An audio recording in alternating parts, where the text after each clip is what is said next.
You ask Tiger to solve. This deals with linear equations with one unknown. The final result is x equals 7. Let's solve it step by step. Simplify the expression. Expand the parentheses. Simplify the arithmetic. Group like terms. Combine like terms. Group all constants on the right side of the equation. Add 18 to both sides.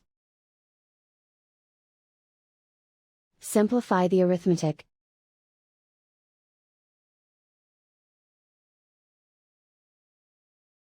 Isolate the x. Divide both sides by 8. Simplify the fraction. Find the greatest common factor of the numerator and denominator.